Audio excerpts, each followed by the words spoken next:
Hello friends, Box Bandy here. Today is going to be a little trip down memory lane. I have a box about half the size of a shoebox of pictures.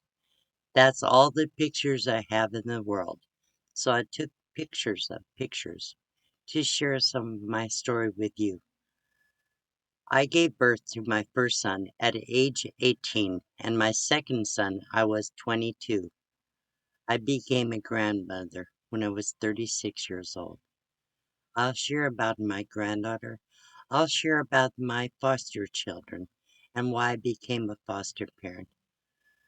I will share some of the stories about them, and I hope you'll enjoy it. I will try to keep this short if possible. I hope you'll watch it to the end. Please make sure you hit the like button, subscribe, hit the all bell on the bell, and check out the description below. Make a comment. Tell me what you think. Thank you. Last time I saw my granddaughter, she was 13 years old. When she graduated from high school at about 16 and a half years old, her mother cut off all ties with me. She didn't want me to have a relationship with her anymore. She was very jealous of the connection we had.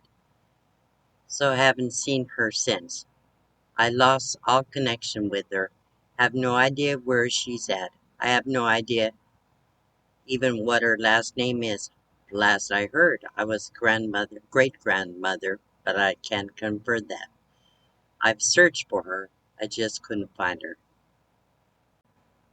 So this is a picture of me at 36 years old with my granddaughter, which was 3 months old.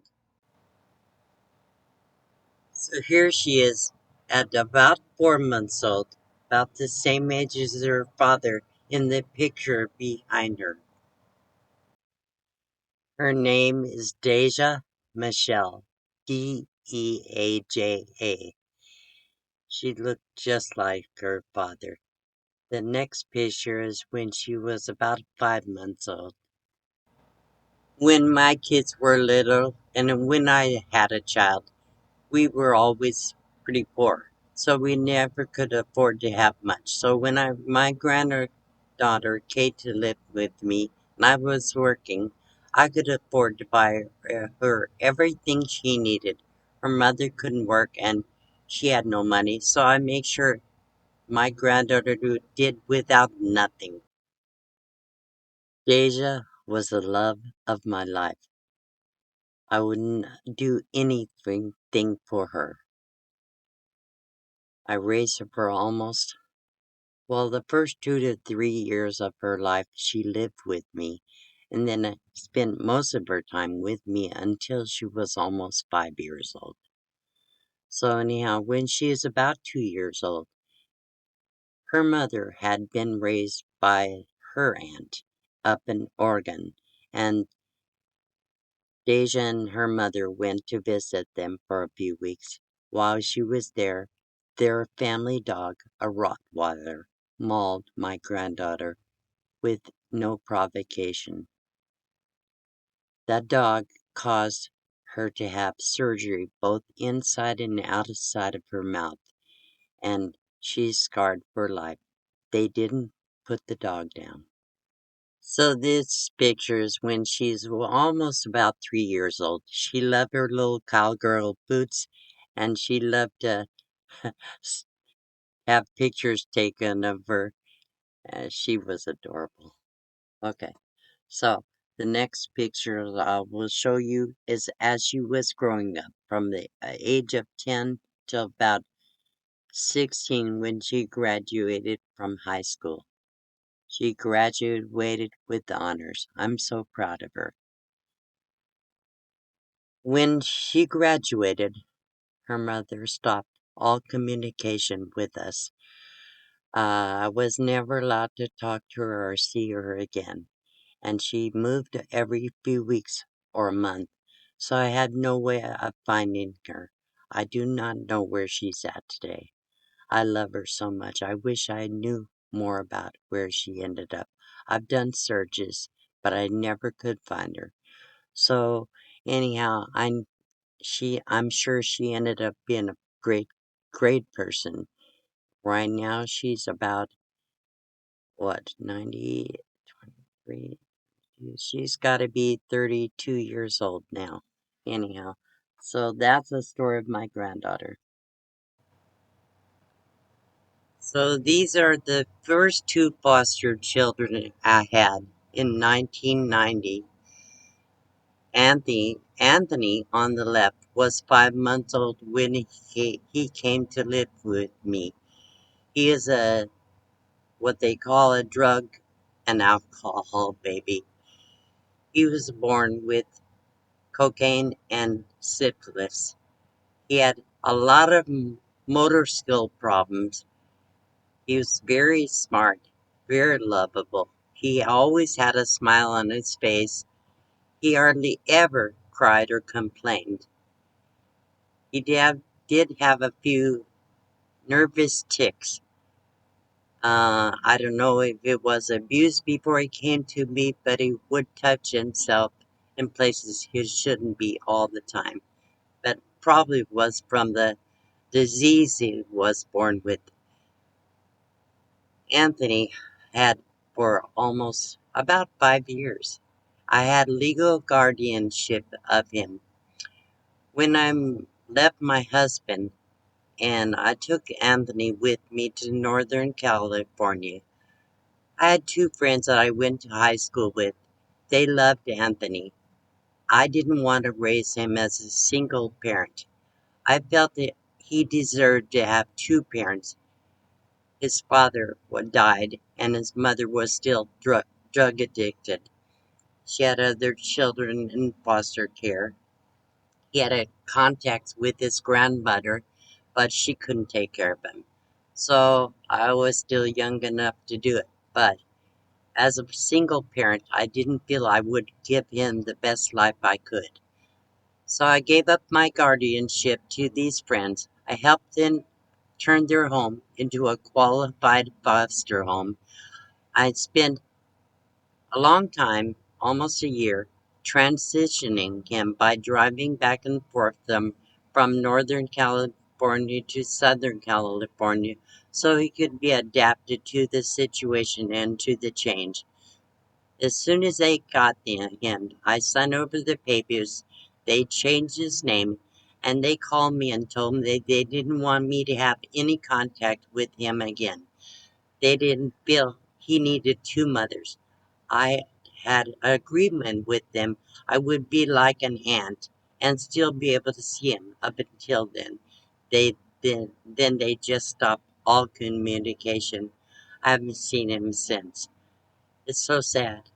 He was a beautiful child. I loved him very much. It was very hard for me to make that decision, but I have to do what was best for this child.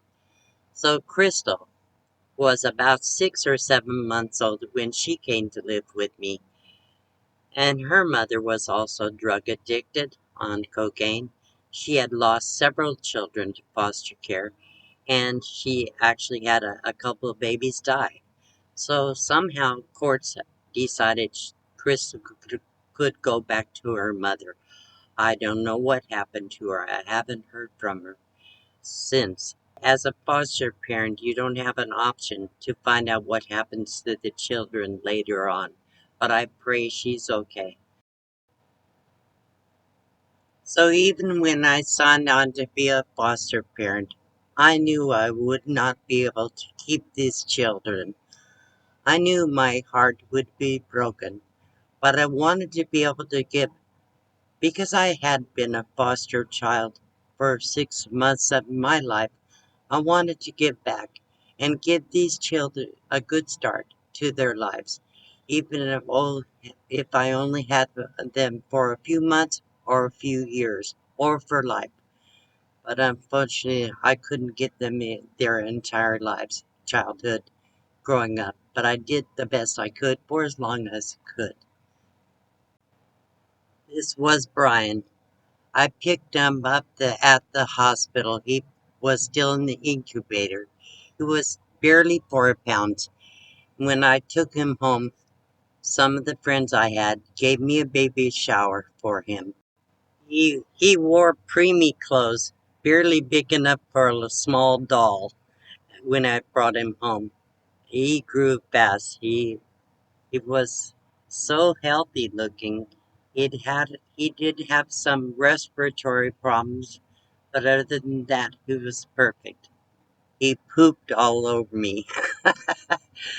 Anyhow, so I'll show you some more pictures. As he grew, he got more beautiful every day.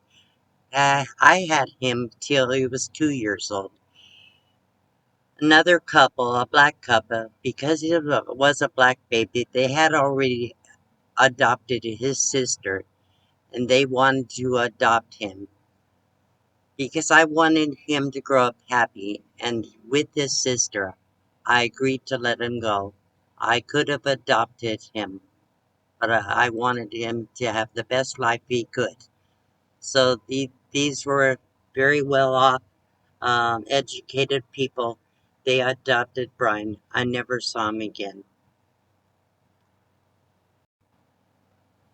This is James, and this one is James and my granddaughter Deja.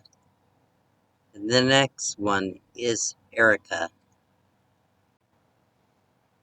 So over a period of about 5 years, little over 5 years, I had at least 12 to 15 foster children, some for a long time and some for a few months or a few days. So the next picture, these pictures you're seeing are some of the babies I had. I don't have pictures of all the foster children I had. My youngest son was still a teenager. I had a horse, and he liked to entertain the kids. So did my ex-husband. That's really the only involvement he had in our lives is with the foster kids. It didn't work out. I hope you enjoyed this story. Next time I will be sharing pictures of my youth and a story along with that.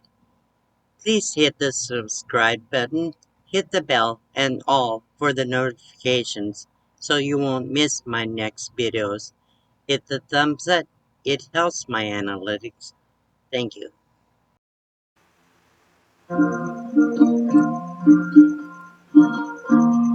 Just a little thank you, and I'm letting you know your special gifts of love are helping me grow. As I try to help others by your joining me, we are doing this together. We are family. We can help others to find joy in their lives and not be discouraged by all the strife. Thank you for your help, 'cause I know I'm not alone. You are all members and part of my home.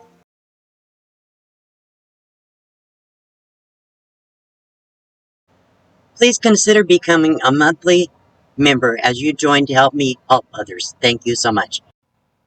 Thank you for watching this video to the end. If you'd like to learn how to become a member or support this channel, check out the description below this video. Thank you.